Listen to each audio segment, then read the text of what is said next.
Welcome to Gen Z Hoops, the Gen Z basketball, coaching, and sports business show.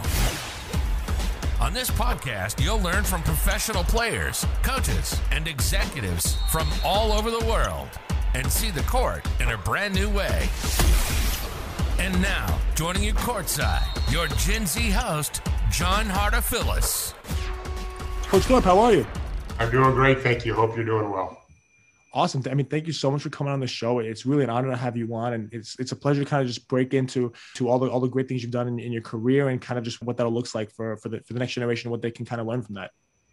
Sure. Happy to talk to you about whatever you want regarding basketball. Great. Yeah, awesome. So thinking about kind of maybe taking it a little bit back to maybe where you started, I'm sure maybe it's not something you get asked about all the time, but I'm curious as to maybe where that passion for you maybe started from. I mean, obviously basketball has been your life to this point, but what really was the catalyst that really sparked your interest in it? I'm not sure anyone ever asked me that before. Honestly, I wish there was a really cool, clever answer, but the truth is, I graduated college, wasn't sure if I was going to go to grad school in psychology or pursue a writing career. I was actually writing about football at the time. I was offered a job in Illinois, in Chicago, for a big college and football magazine. That summer, after I graduated from University of Florida in 1987, and I met a super hot blonde that was a sophomore in college. I had just graduated school. And I was interested in maybe trying to see if she might be interested in me.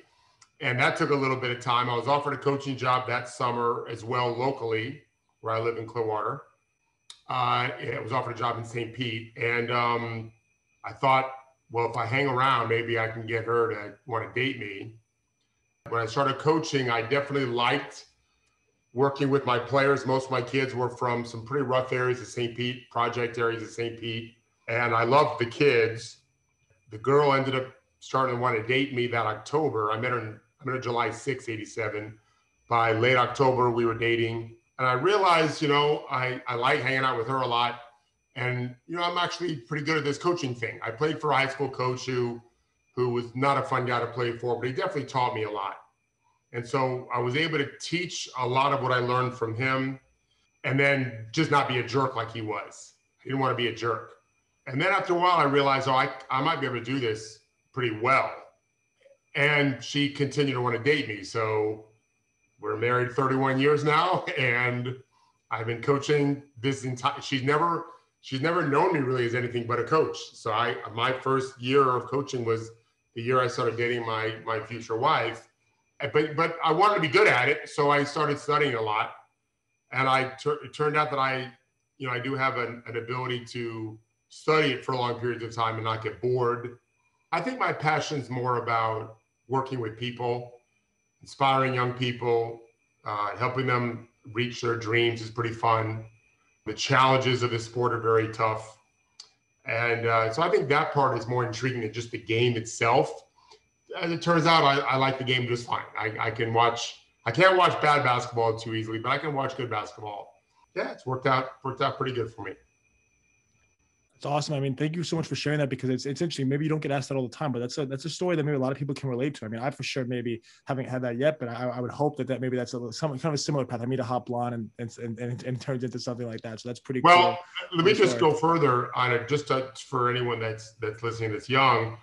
I listened to a baseball player. This was a few years ago. He was like 40. He was on a major team. I think it was on Dan Le Batard's show. I don't follow baseball. And apparently he was a very famous baseball player and was making a ton of money. And Le Batard made a comment to him about being a baseball player. Like, that's in his DNA. He said, actually, I'm a basketball player. But I just wasn't as good in basketball as I was in baseball. And I could not have made the NBA for 1 year, much less played professional for a decade plus like I have in baseball. And so I think that's true of a lot of us. We have to find something that we're good at, that we can be successful at, that we like. It doesn't necessarily have to be the most moving thing to us, right? You might be someone who really loves to paint or to sculpt or to write, but if no one's willing to pay you for those things, well, that needs to be your hobby, right? You need to find something that you've got some proficiency at, that you like working at, all of this is a craft that has to be studied and practiced. It has to be something you enjoy doing. It doesn't have to be necessarily the thing you like most. If we could all get paid for eating ice cream, we'd all be a bunch of fat people eating ice cream. But it doesn't pay the bills. So you got to figure out something that you like to do and that you're really good at. It doesn't have to be the thing you love most, for sure.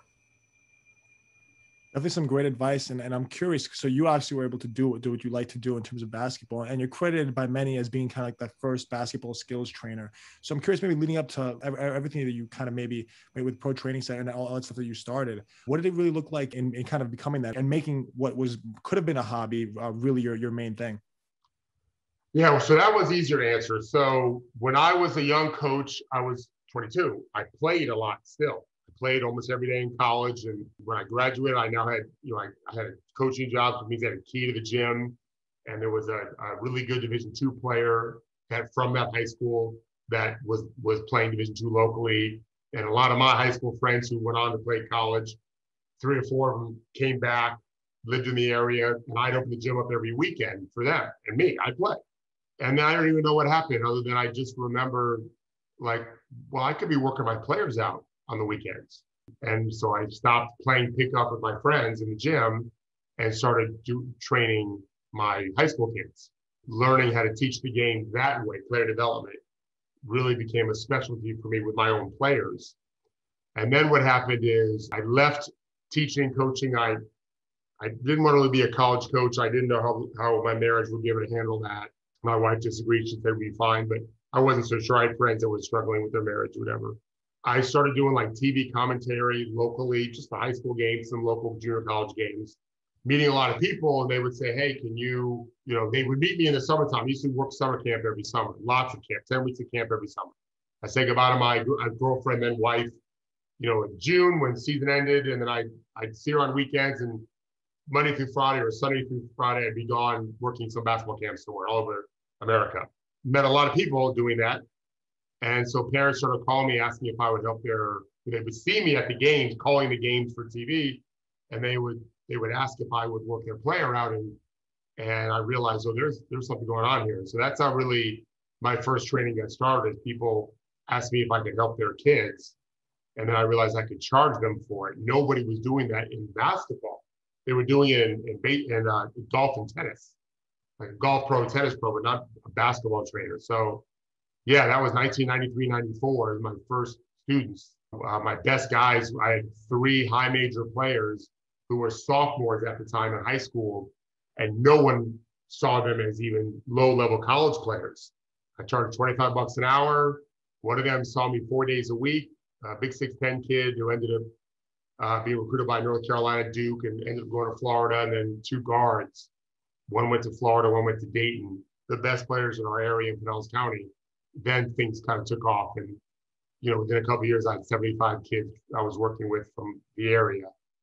And then over time, as I started working basketball camps, now considered to be a player development specialist, and the only one at the time really doing it, that's when agents started asking me if I would work with their pros. In '99 is when I first started doing that, and that's what I've been doing ever since. I mean, it's so cool. I'm thinking about that, and I'm curious. You've been doing it for such a long time. I mean, maybe even at the beginning, I'd imagine.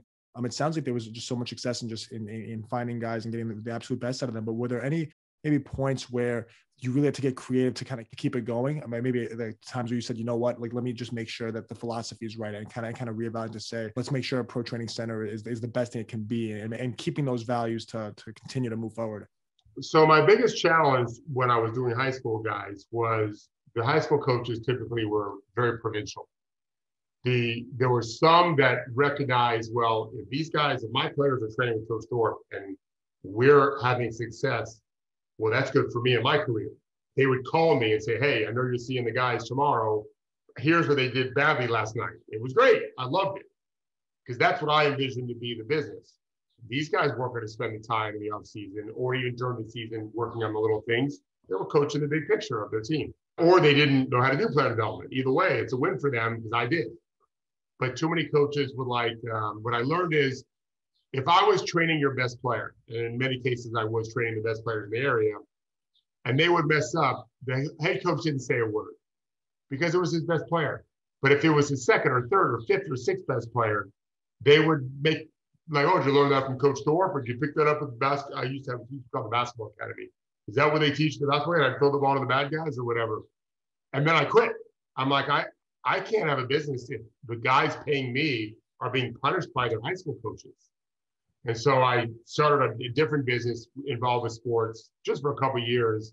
And then that's when agents started asking if I was still doing it. I said, actually, no, I'm not doing high school players. They said, perfect. What about pros? And that's when I started doing that in 99. Yeah.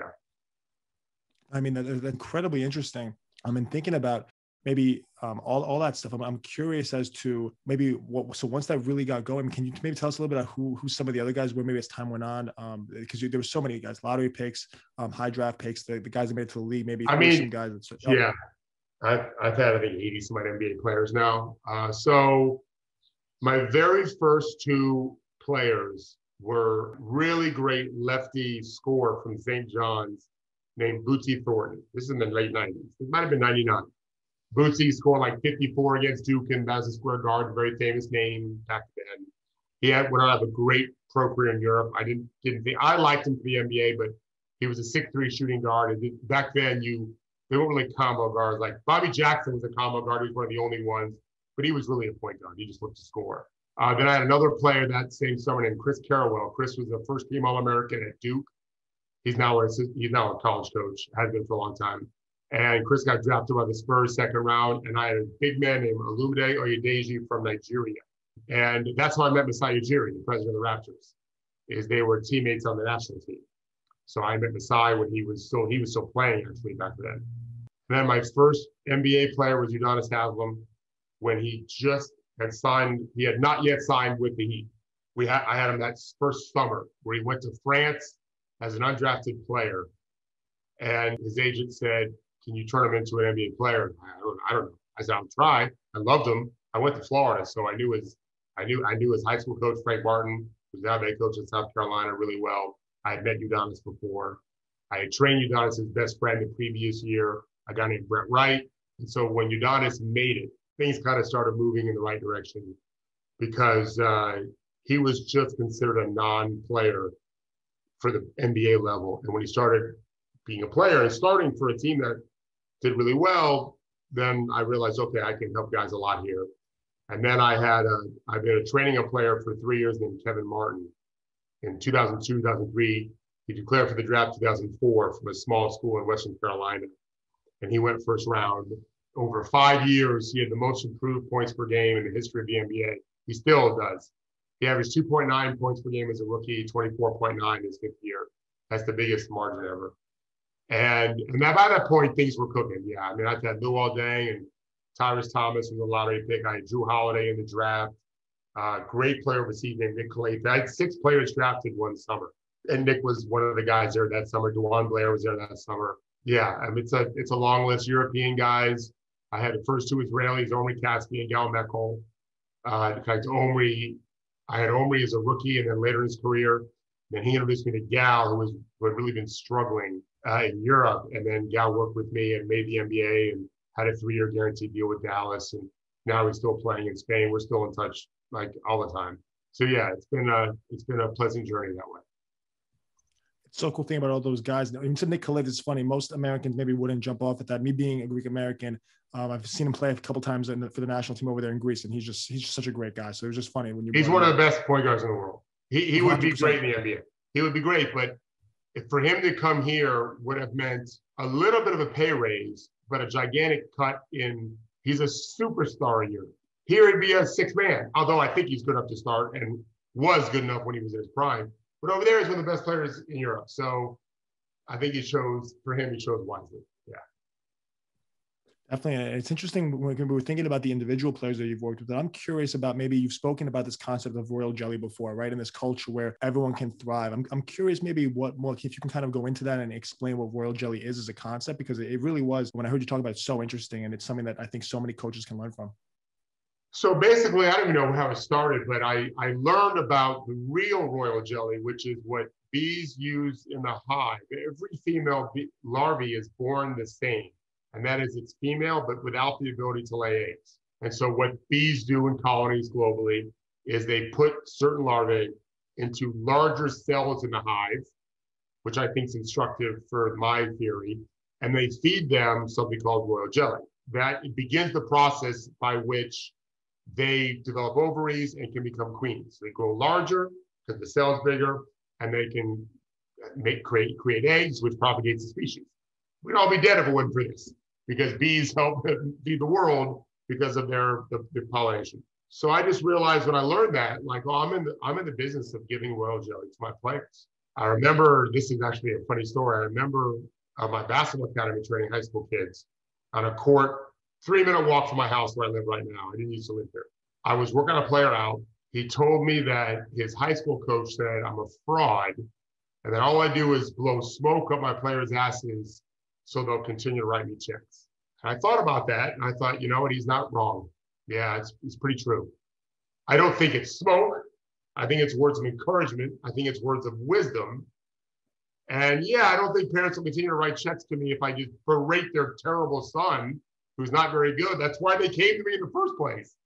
The doctor tries to heal you. He doesn't berate you for the bad decisions you made, at least not when you're young. But that really is the beginning of when I started recognizing, yeah, that's what I do, is breathe spirit into them. He calls it smoke. He was a fraud. He was one of the worst coaches in the county, and he didn't like me, but it helped me define what it is that I do, which is leadership, as I define it, is breathing spirit into the hearts and minds of others. I think many hats I have to wear as a teacher, not just to mention a husband and a father. I'm a leader. I need to breathe spirit into my players. So I have to give them room to grow. You know, that the idea of giving a bigger cell in a hive is valuable to me. Like I said, it's instructive. Right now, you see in the NBA, there is a fine line between giving people lots of room to, like Anthony Edwards for Minnesota. You could take him out every time he took a bad shot. That would not be helpful to his career. You've got to let him figure stuff out. When Kevin Durant was a rookie with Seattle, I made the comment, he's like a kid in a candy store whose parents don't know how to tell him stop eating candy. I said, what it'll end up doing, I think, is it'll get him sick of taking bad shots, because it's hard to be an impact player that helps your team win games. Now, it took him 3 years, 3 full seasons, Kevin Durant, before the team was better when he was on the court than off the court. 3 years. He was scoring a bunch of points in year 2 and 3, but the team was better when he sat the bench. And then I think eventually he really figured out, okay, here's what doesn't work to win. I get points, but we don't win. So that's good. You can't just give them a mansion, but you can give them something bigger than just a little single bed and let them play in that area and grow their game that way. I think that's a good metaphor. Oh, it definitely is. And you touched on this idea, maybe when you brought up Anthony Edwards, about the situation guys are in, and maybe how that allows them to get more royal jelly or less, right? And I'm curious, maybe you've probably seen it with so many of your players. If you could talk a little bit about the kind of like how important it is to kind of be in their situation and to kind of put yourself in a spot where you can kind of attain that. And obviously it's hard in the NBA, but it's kind of a lesson I think just kind of permeates to all walks of life. What I always say is there are some percentage, let's call it 10%. It probably isn't quite that, but it might be. 8%, 12%, somewhere on there, players that can be NBA all-star level no matter where they go, no matter what system they're in, no matter who's coaching them and who's around them. It doesn't matter. The rest of the league, which needs help, a better system to take advantage of what they can do, a place where they fit in, teammates that complement them well, right? You can be an amazing, I wrote a book, as you may know, called Basketball is Jazz. We all are interconnected. If you think of a band, a brilliant a trumpet player, let's say, but the guy who writes the song for the band doesn't ever write about a trumpet, and the other people who play in the band don't know how to play with a trumpet, the trumpet player is not going to look very good, but yet he might be outstanding on a different band. So it's the same thing in basketball. There's a synergistic connection. There's a connective tissue that teams are required to have to be really good, really successful. Yeah, you as a coach and as an executive, you want to have a roster of guys that fit in a certain way, knowing that, the Utah Jazz have Donovan Mitchell who can do everything. But Rudy Gobert is not trying to be Donovan Mitchell, and Donovan Mitchell's not trying to be Rudy Gobert. You have to kind of know your lane. And then in the offseason, what I always say is you want to try to build out your game so you can do other things, and then early on prove you can do it to win. But if you can't, well, you better wait for the next year. There are stories of, for example, way before you paid attention probably, but Trevor Ariza was on the Lakers and he couldn't shoot. He was an athlete only. And yet Phil Jackson kept letting him shoot. I was asked once on a show why, because he was missing. And I said, I have no idea why, but I can guess that he realizes with Kobe Bryant, Pau Gasol, Andrew Bynum, he needs a wing stopper, an athletic wing stopper to beat the best teams in the West and then the finals in the East. But that guy's got to be able to shoot the three, and there's not going to be enough space for that threesome. And so, sure enough, Ariza struggled much of the year, but eventually got it out and was a 40% shooter for them in the playoffs and hit big threes in their finals against the Magic. They beat the Magic twice in overtime. They won the series in 5 games, and 2 of those games were overtime. Ariza was a big part of that, his shooting. You can't be a bad team and let a second-round pick like Trevor Ariza launch a bunch of threes. But when you're trying to win a championship and you realize that role, I've got to have a defensive stopper that can really shoot, you can let him fail and give him time to figure it out. And in that case, it works. Sometimes it doesn't, but in that case, it did. As coaches, we should be doing that with our players. I love that. And being a part of Gen Z, my generation only remembers Trevor Ariza as a guy from the Rockets, but obviously, we kind of know about those Lakers years, and it's funny he won a championship there, but we think about the more recent ones a little bit more. No, it's incredible. And you brought up your book, Basketball is Jazz, and I'm curious, right, but when we jump into that, maybe what made you think about writing the book? What was the inspiration behind it and thinking, you know what, I've been doing all this coaching stuff. Let me try to put these ideas into something written that's people can take home and read. You know, I have a high school friend who once said to me, I'm on Facebook with I went to high school with a lot of really amazing people that I'm so friendly with now. This girl was my cheerleader. She was the captain of the cheerleaders, a beautiful girl. My wife and I were at her wedding 32 years ago now, like literally this week. She's just the greatest girl. And someone said to me, how do you remember so many things on our Facebook page for high school? And I don't know how. And Ellen, my friend, said, well, you're a writer. And you were writing scenes, and I didn't even think about that until she said it, but it's true. And it's the same thing in basketball. This is how writers think, right? I don't know why this is the case. I just felt like I lived a very interesting basketball journey to that point. I published it in 17. So 4 years ago in February it was when it first published, 2017. And I just realized, you know, I've done the high school coaching, I've done AAU coaching, won championship at both levels. I've coached all these great NBA players. Spent an afternoon with Red Auerbach, right? Spent some time with pretty amazing people. And I just felt like I can tell that story. And I did it in such a way that I wrote, I think it's 75 chapters. And the average chapter is a page or two. And it's just stories and lessons. In fact, the book is called Basketball is Jazz, Stories and Lessons from a Basketball Lifer. And so what I did is I'd write about the game, sometimes instructive, sometimes just entertaining or thoughtful, or 4 of them are about me doing really dumb things. I don't want the book to be a glorification of me. I've done plenty of dumb things. The book, I include 4 of them. They're really stupid things. And then for every 2 stories, I put 1 lesson: how to make more free throws, how to make a layup, how to drill the ball better, all things that I've worked with players on. And very often I include a story with that. I am a storyteller. Coaches are storytellers. And I'm glad to say that my players, to a man, will say that we love Coach Thorpe's stories because it helps them see the game better. As part of my job, I'm trying to communicate what we're trying to get done here on the court, and storytelling is sometimes the best way to do that. So I felt like, well, writing the book really wasn't that hard because I've done this for a long time.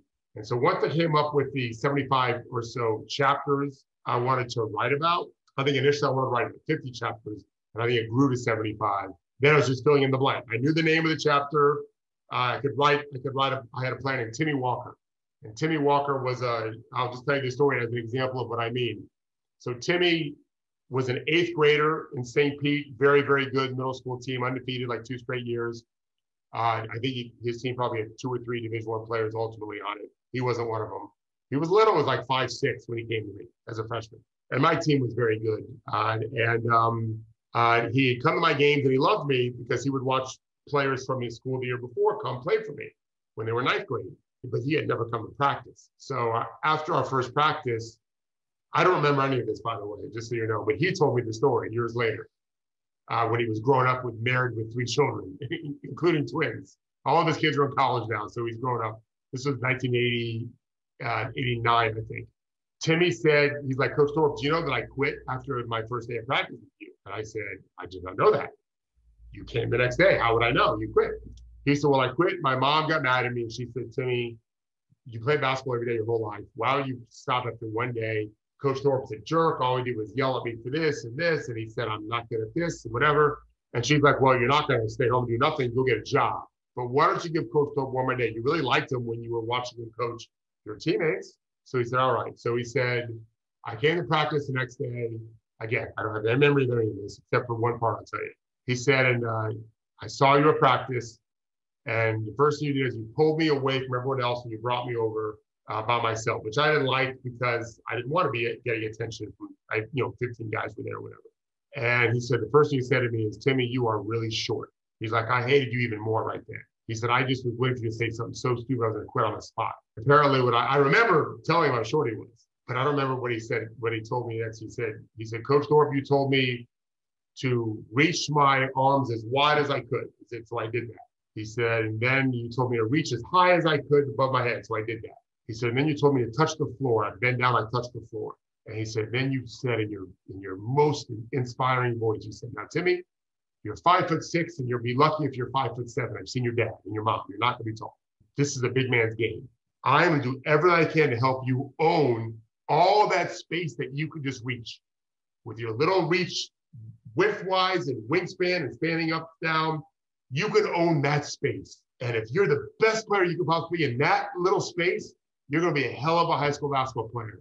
I'm so excited that you're in my gym. I love watching you in middle school, blah, blah, blah. And Timmy said, Coach, from that night on, there's nothing I would have done for you. Now, I don't remember doing any of that except for pulling him out and telling him how short he was, because I do remember that. But my point was, you're a little guy. You can't keep driving to the rim. I guess we played against a lot of 6'8", 6'9", like JV guys. I had dunk contests every day at my JV practice. We're talking about loaded with talent in this area of St. Pete, loaded. One of my players went to the Final Four as a starting center. The team that won the year, that year, 1994, was supposed to have a point guard from my county, but he ended up getting in trouble and couldn't go. But he was offered by Arkansas. Like, we were loaded. We had Division I players everywhere. I just felt like that was what I'm supposed to do. And I wanted to tell those kind of stories because I don't think enough coaches recognize that they're in the business to move young people and excite, inspire young people. We're first in the business to inspire as coaches. We are first. In fact, I think it's on the first page of my book. We are first in the business to inspire. I think anyway. And so I wanted to use the book as a way to do just that for the next generation. And it was also a way for me to write about my wife and kids. I end the book writing about them, which was, I think they were just starting high school then. Now that my kids are in college. One day I'm not going to be around on this earth, but that book's never going to go anywhere. It's always going to be available. And if they ever aren't sure how Daddy felt about them, I've written many Facebook posts about them, and I told them Facebook is a way for me to memorialize my life for them. So when I'm gone, they can always see, what did Dad think about this or this? It's almost like my own scrapbook. And then my book, I really am very open about my feelings about the three of them. So that's what the book was for too. But no, definitely, it was such a cool story. And thinking about, and it's incredible when you think about how people maybe forget what you tell them, but never forget how you make them feel. And that's something you hear a lot. But that's a story where he's remembering it 30, 40 years later, which is incredible because of how that kept him playing basketball. And that's the kind of impact the coach can have on someone. Now, kind of thinking off that same breath, I've heard you talk before about how coaches maybe so many times focus on the negative and they focus on what guys aren't good at. And that's a perfect example of a coach focusing on the positive, right? We're going to focus on this space that you can control. Can you kind of talk about that idea? Because I know it's so central to maybe what you preach, of a coach being really positive and maybe building players up instead of tearing them down.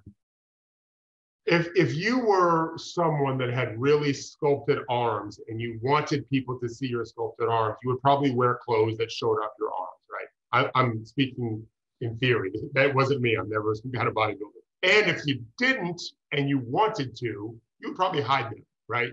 I mean, that's true of anything in life, right? We don't try to exacerbate and enhance our weaknesses. We try to mask them. And if you're intelligent, work on them, right? So for me, I just felt like if I'm in the business to inspire players, I do that with love. I do that with kindness. I do that with honesty. Super important to be honest. I had a player once. Am I allowed to curse on this? Definitely, for sure. Go for it. Okay. I don't curse a lot, but you're a young man, so I've been careful. But I had a player once who played for the Nuggets. His name is Linus Clayton. He's Lithuanian. He's retired now. And he was a national team player for a little. He was a great high school player. Went to Missouri. Actually played for Quinn Snyder at Missouri before Quinn went to Utah for the Jazz. And Linus just kept charging people. And he was very frustrated. He called me one day and he said, Coach, like something has to change. And I thought he was like meaning like I'm doing something wrong. I said, Linus, I know what has to change. He's like, what is it? He said, quit fucking running people over. And that's what it took. I wish I'd realized it 2 weeks prior. Like I just said, stop running people over. They're in your way. Just come to a jump stop or go to the side, but don't run through them. And that honesty was just what he needed. Players I have found, especially at the pro level, are desperate for the truth. They've been hustled their whole life, and they know when they're being hustled, and they know when you're kissing their ass. They don't need that. They want the truth. That doesn't mean you can't do it with kindness and decency. I do. I try to do that. I try to give them hope. The NBA is the hardest league in the world to be successful in. It's really, really hard.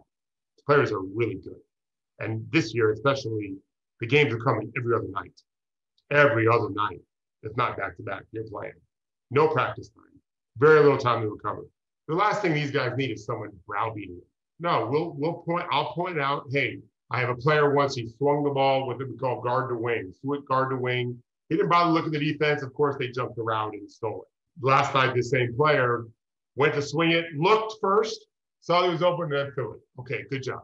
Yeah, you're supposed to learn from your mistakes. It's not the end of the world. For anyone listening to this, I don't know who listens to your podcast normally, high school coaches love to get really upset at players who make mistakes that pros make all the time.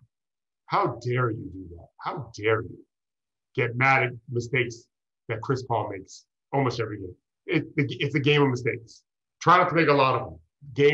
In one game, try not to make the same mistake more than once, but you're going to make mistakes. I used to tell my son as my son now plays at Florida State, every level up the ladder, you have to make every mistake in the book. When he was a middle school coach going to high school, JV to varsity, you have to make every mistake in the book. It doesn't matter if you stopped making this mistake in 6th, 7th, or 8th grade, you're going to make it again in 9th grade. And then you're making it again when you're the best player on the team in 10th grade. And then when you go and you're starting on varsity, same thing. You got to keep making those same mistakes. Just stop making them after a game or two, in theory anyway. Obviously, there's going to be some mistakes you make more than others. But it's a mistake game.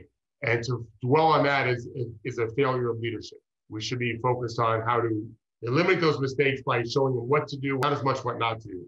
There's a fine line. You can, like, I don't like players going baseline, so I'll talk to my guys.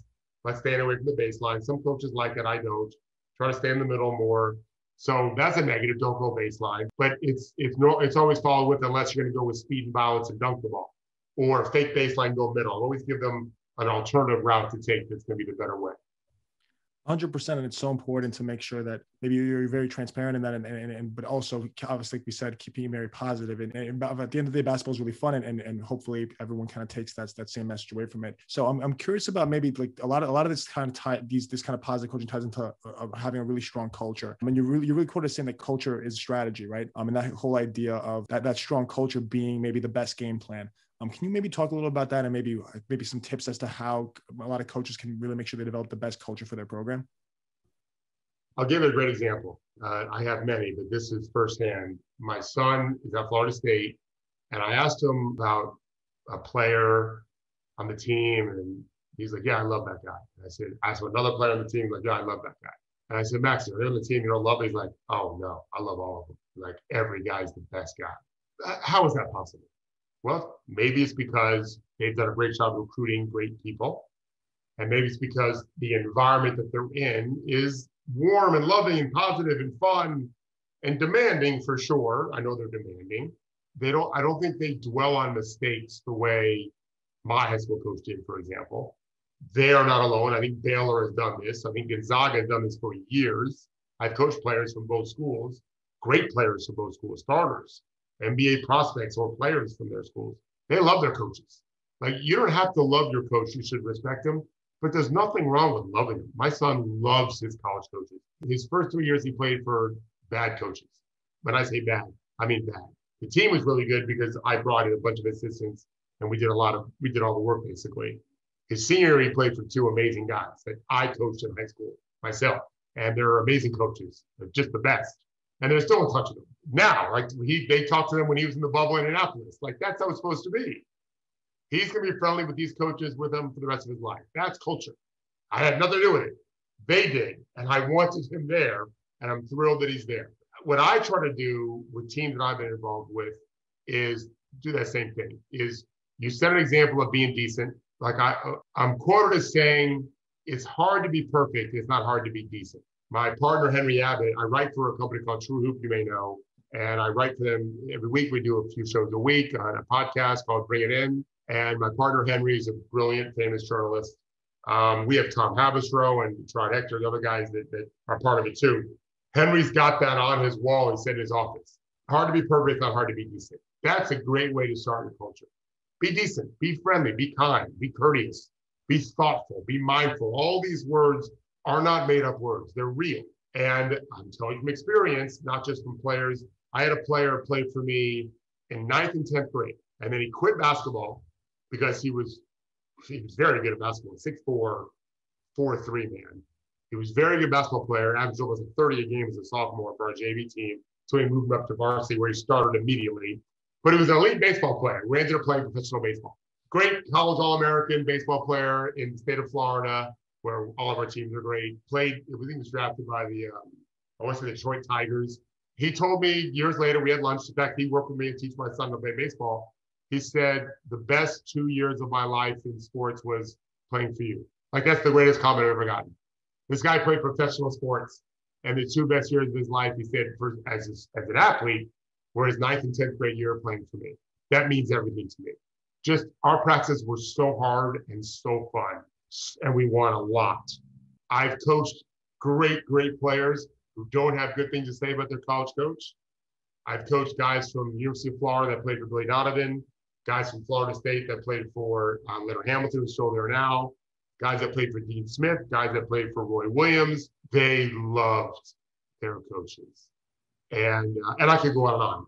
The guys that played at Baylor and Gonzaga, they loved all their coaches and the program. I've been to weddings where grown men bring their head coach and assistant coaches to their weddings. And to see those coaches interact with the players' moms that were there, because they recruited those moms 10 years before or whatever, and they have a history with them. There's a family connection. There's no surprise when those players ended up winning a lot of games in college. When you see players bawling their eyes out after a season, high school or college, that's how it's supposed to be. That's what you want to build. If you're not building that kind of caring, you're not crying because you lost your last game. You're crying because you lost your last game, which means you can't play with these guys anymore, or these girls if you're a girls coach. That's what you're trying to accomplish, that kind of love and joy and connection. I think anyway, it's something you should value. I've seen great coaches who are not great exit only, but their players would destroy you effort-wise, destroy you, and ran terrible offenses, and their defense were always good because they were connected. But their offense were basic, didn't matter.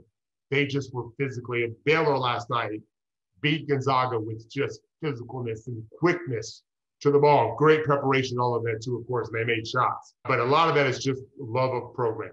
Not to say Gonzaga doesn't have it. They don't. They just have the athletes that Baylor does. They have an amazing culture. That's what coaches should be shooting for, in my opinion. And most high school coaches don't get that. They claim it's family, but it ain't family. It ain't family. When you have a player, I learned from one of my mentors just retired, Lon Kruger, from Oklahoma, but he was at Florida when I was a young coach. When his players went, or at least one player in particular that I know of, when he would get ACL surgery, he had 2 different Achilles surgeries. Coach Kruger was in the operating room both times with his mask on and everything. Like, you've got to, when my son broke his ankle, the assistant coaches came to visit him. The head coach is a jerk and didn't come. The assistants did and came to visit him at our house. Yeah, you got to do that. You got to follow up with stuff like that. If you're not doing that, you shouldn't be working with kids. That's for sure. I'll leave you with this on this particular topic. With my pros, I don't coach a team. I work with individuals. But I said to a player one time, he had a really bad game. And as soon as he got done, he looked at his cell phone and he saw a text from me, which said, "I'm with you right now." And what I was trying to get him to understand is, I don't blame you for you playing badly. I blame us. The reality is sometimes you play badly. It happens. But I'm not pointing fingers. I'm taking responsibility too. And he said to me a few weeks later, he said, "Coach, that meant everything to me, because as a pro, I do feel so alone because my pro coaches won't take credit. They won't take blame. It's all my fault. Knowing that you were in there with me and that we figured it out together meant the world to me." I've been doing that for a long time. That's part of our job as coaching, I think. I mean, that's so huge. And I'm curious though, all these lessons are so great. And it's stuff that I really have to listen to this show over and over again. I encourage listeners to do the same, to kind of take notes, take these lessons down, but I'm curious, maybe what are some teams maybe national championship teams or teams that maybe you see in the NBA that you see kind of execute these principles really well, that our listeners can all kind of point to and say, oh, wow, I remember that team. That was a really good team. And maybe one that maybe is a little underrated, and their culture really being the driving force behind them, obviously both being a good team, but also winning a lot of games. Well, it's easy for me to talk about the best culture I ever saw. And that was the Florida Gator basketball team that won back-to-back championships. So remember this, I'm not a homer. I went to Florida in the 80s. I don't care about Florida basketball. I didn't care then because I coached players from everywhere. It didn't matter to me. I loved the Gators when I was there in the 80s, but this was in the 2000s. I didn't know Corey Brewer, Joakim Noah, Al Horford, Torian Green, Lee Humphrey. I didn't know those guys. I saw them play their sophomore year when Corey, Joakim, and Al Horford were sophomores. So that might have been 2005-06 season. I could be wrong by a year. And I had a blog back then. I wasn't even at ESPN yet. And I wrote in January of that year that this team could win the national championship. I don't remember where they were rated, maybe 17th or something. I don't know. Because I saw a love of the game, and I saw complete unselfishness. And that's rare to see in college. No one was taking a bad shot, not frequently anyway. And then years later, I trained both Joakim and Corey Brewer. In fact, I'm still very close with Corey. I know Joe well, but I still talk to Corey all the time. He's an assistant coach with the Pelicans after a long NBA career. But I talked to them. I coached a lot of players in that team that turned out because of Corey and Joakim would bring other guys down. Chris Richards and a guy named Walter Hodges on the team who played a six-man. Both were six men for those teams, different years. I remember this. I remember they won their first championship, and one of their players had not been playing and was going to transfer. And Joakim Noah was the MVP of that first championship his sophomore season. He spent 5 minutes talking about this one player who was leaving them to go play at Mississippi, as it turns out. And I just thought, he said he's going to be an amazing player there. He just couldn't play enough for us here. I just thought, this guy is on the biggest stage, and he's talking about a teammate that's leaving them. I also went to a couple of their practices and saw the way they competed. And then the next year, they had a six-year senior, and named Adrian Moss. Maybe it was the same year, I don't remember. But Joakim Noah was saying, this is Mossy's team. Adrian Moss, they called him Mossy. He was like the 9th man or 8th man, but he was the senior. He was the 6-year senior. He had a medical redshirt year. And I thought, well, when your best player is Joakim Noah, and he's that loving to guys that aren't that instrumental, what does that say about the team? That was the best college team I've ever seen in modern time. I can't compare it to the Abdul-Jabbar, Bill Walton teams in the 60s, 70s UCLA. But since the 80s, the best college team I ever saw was the back-to-back Florida Gators championship teams. The fact that they won back-to-back is indicative of that. The reason why they won the second one is that they came back after the first one because they knew they had glimpsed something that they would never feel again. I've since talked to them about it. That challenge was great to win another championship. They gave up a lot of money potentially to do it, but they were having the greatest time ever. They just didn't care about stats. They cared about winning straight on down the line. 3 lottery picks, didn't care about it, wanted to win. They knew that winning was how you moved up in the lottery anyway. That is something that I'll never forget. Like, that's, to me, the goal that every team should shoot for is total unselfishness about whoever the best matchup is, whoever the best open man, let's just find ways to win. That's the goal. Beautiful stuff. And I just love how just this conversation about culture and all these different things. It's just so, there's so much to learn from here, and there's so much to kind of take and maybe apply to whether it's my team or for listeners to what they're doing. I'm curious though. So in terms of like maybe what you've been doing, maybe since you mentioned obviously your work as an analyst for ESPN, obviously you've been doing a lot of speaking now. I'm curious maybe what do those things look like for you, and how does that stuff all tie into your work coaching? So basically, my role is kind of it's just a few things. So I'm a partner with True Hoop, which is an NBA basketball-centric, subscription-based media company we do podcasts, which are not subscriber-based. We write about on-court stuff, like I'm writing. I wrote last week about how Mike Conley kind of is the future of the NBA guard, which was great because I mentioned Jalen Suggs, and now Suggs is the top 5 pick.